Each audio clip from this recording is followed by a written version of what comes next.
幾好幾好。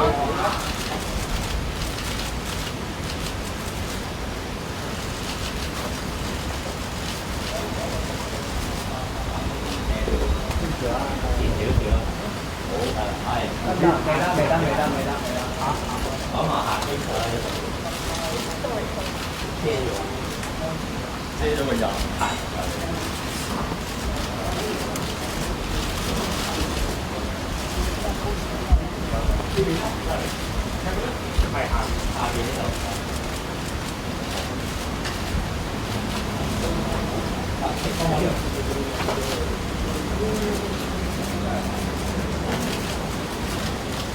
中間。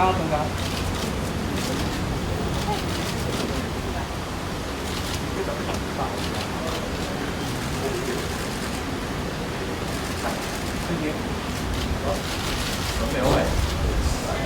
準備好。世事豈能盡如人意啫啊！好，你慢慢好，改設計 OK。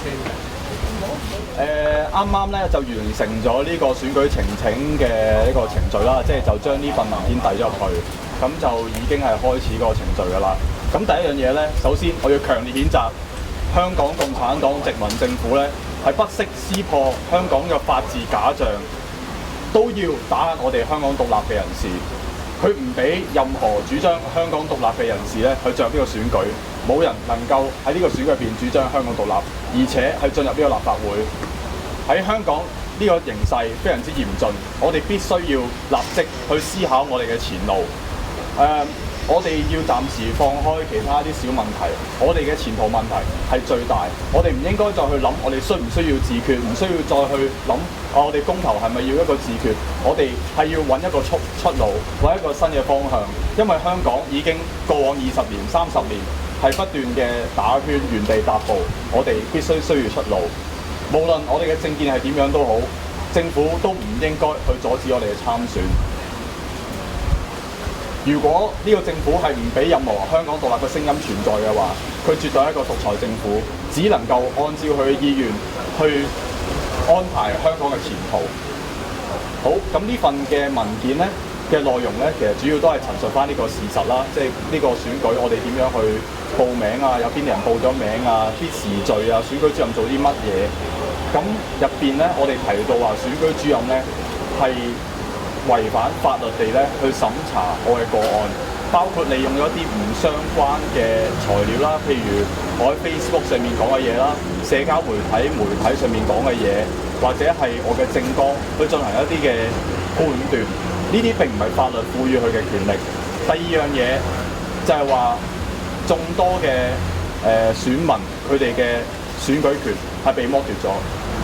另外就係我嘅被選舉權亦都係被剝奪咗，所以今次嘅選舉呈請無論如何都一定要去做，因為除咗為我自己個人能夠再參選去主張香港獨立之外，亦都係為咗香港人之後嘅日子嘅選舉權或者人權係得到保障。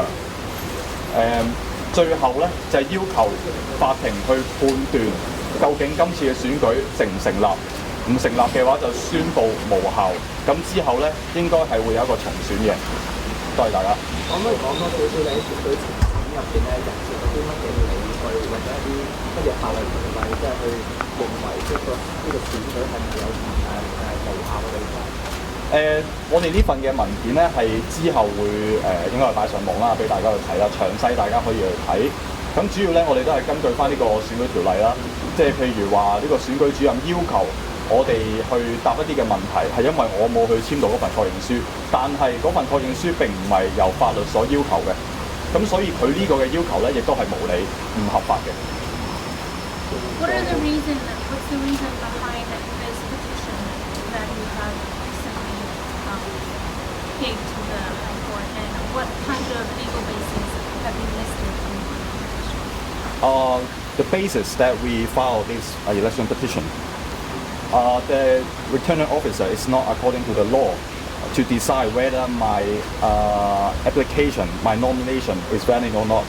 That is unlawful because he based it on some other materials other than the nomination form, like what I have been said on the social media, on the media, or my political platform, which is unlawful.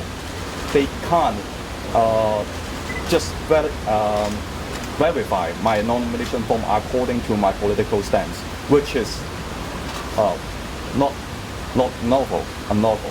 你對呢法院咧接受呢個申請嘅即係嗰個信息係點㗎？老實講，我唔知道嗰個結果會係點樣嘅。如果根據法律嘅話，如果香港仲係一個法治社會嘅話，今次嘅選舉呈請係一定會成功。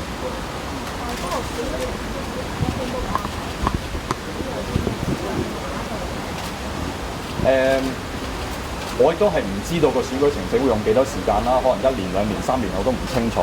但喺嚟緊嘅日子咧，我哋係會不斷去喺各界建立我哋嘅勢力啦。我哋民族黨嘅成立並唔係着眼於喺個選舉嗰度嘅，即使冇得選舉，我哋都繼續去主張同埋推動香港獨立。而家我哋做緊嘅就係不斷喺中學同埋大學去建立我哋嘅勢力，去幫佢哋成立一啲主張香港獨立嘅學社或者係關注組。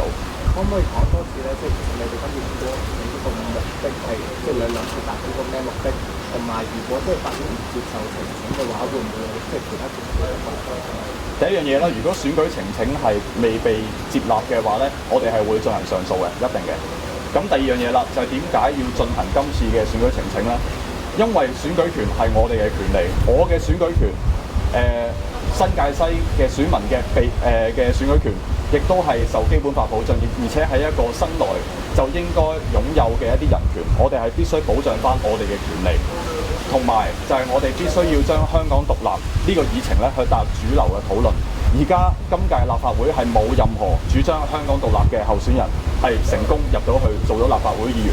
我哋香港必須立即去討論我哋嘅前途問題。好，多謝大家。